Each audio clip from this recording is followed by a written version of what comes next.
రాజ్యాంగబద్ధంగా జరగాల్సినటువంటి సిస్టాన్ని సరి అయిన క్రమంలో జరిగిందా, అకౌంటబిలిటీ అనేది కనిపిస్తా ఉందా,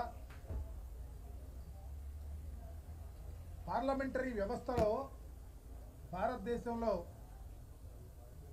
ఎలక్షన్ కమిషన్ అనేది రాజ్యాంగబద్ధమైనటువంటి సంస్థ.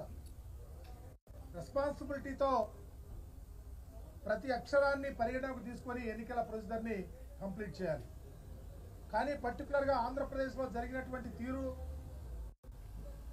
ఎన్నికల ప్రొసీజర్ని కంప్లీట్ చేసే పద్ధతి చాలా అనుమానాలకు తావిస్తుందని చెప్పడానికి అనేకమైన ఉదాహరణలు చెప్పడం జరిగింది. 6 గంటల సమయానికి 68% అయితే ఎలక్షన్ ప్రొసీజర్లో ఉన్నటువంటి పద్ధతి ఉన్నటువంటి వాళ్ళు పోలింగ్ బూత్ దగ్గర ఉన్నటువంటి ప్రతి ఒక్క వ్యక్తి ఓటు హక్కును వినియోగించుకోవాలి కాబట్టి కొంత పెరగచ్చు. కానీ 8 గంటలకి 78%, 11:30 గంటలకి 80% పైబడి ఎన్నికల శాతాన్ని పెంచుకుంటా పోయారు. అయినా ఎన్నికలు జరిగినప్పుడు ఫామ్ 20 అనేది పర్టికులర్గా 175 నియోజకవర్గాల నుంచి మీరు నియమించినటువంటి ఆర్ఓస్ దగ్గర నుంచి రిపోర్ట్ వచ్చి మీ దగ్గర ఉన్నాయి. కానీ ఈ రోజుకి ఎన్నికలు అయిపోయినాయి. అనేకమైనటువంటి ప్రిడామినెంట్ సంస్థలు ఎన్నికల ప్రొసీజర్లో ఎనామలీస్ ఉన్నాయని చెప్తా ఉన్నాయి.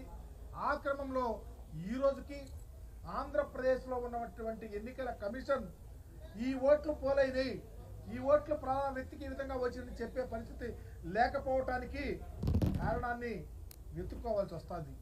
దీనికి బాధ్యులు ఎవరో చెప్పాల్సిన పరిస్థితి ఉంది. అందుకని ఈరోజు వైఎస్ఆర్ కాంగ్రెస్ పార్టీ బృందం ఎన్నికల కమిషన్ని అడగటం జరిగింది. అయ్యా, ఎన్నికల్లో ప్రొసీజర్లో మేము ఓడిపోయిన తర్వాత వ్యవస్థ నడుస్తూ ఉంటుంది, కానీ మేధావులందరూ చాలా రకాలుగా మాట్లాడుతూ ఉన్నటువంటి పరిస్థితిలో మాకు కూడా అనుమానాలు వస్తూ ఉన్నాయి. ఎన్నికలలో మరి ఈ రోజుకి ఎంతమంది ఓటేశారు, ఎవరికి ఎన్ని ఓట్లు చెప్పలేని పరిస్థితిలో ఎన్నికల కమిషన్ ఉందంటే జరుగుతూ ఉందని అనుమానాలు వస్తూ ఉన్నాయి. దాంతోపాటు ఈరోజు చాలా చోట్ల జరుగుతున్నటువంటి అంశాలను కూడా పరిగణలోకి తీసుకోవాలా. ఏ పోలింగ్ స్టేషన్స్ దగ్గర కానీ లేకపోతే భద్రపరిచినటువంటి ప్రాంతాల్లో తాళాలు లేకుండా పోయినాయి అంటే ఎవరు బాధ్యత వహించాల్సింది. అందుకనే మాకు అనేకమైన అనుమానాలు ఉన్నాయి. ఈరోజు దేశవ్యాప్తంగా అనుమానాలు వ్యక్తపరుస్తూ ఉన్నారు. దీనిని నివృత్తి చేయాల్సిన బాధ్యత ఎన్నికల కమిషన్ మీద ఉంది.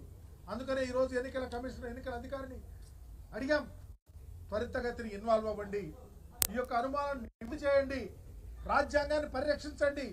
అబోధ కల్పనలో మరి ఏం జరిగిందో చెప్పాల్సిన బాధ్యత మీ మీద ఉంది. కాబట్టి తక్షణమే ఆంధ్రప్రదేశ్ ఉన్న ప్రజానీకానికి రాజ్యాంగ వ్యవస్థను కాపాడే విధంగా ఉన్నటువంటి మీరు సరియైన సమాధానం, సరియైన సమయం త్వరితగతిని చెప్పాలని చెప్పడం జరిగింది.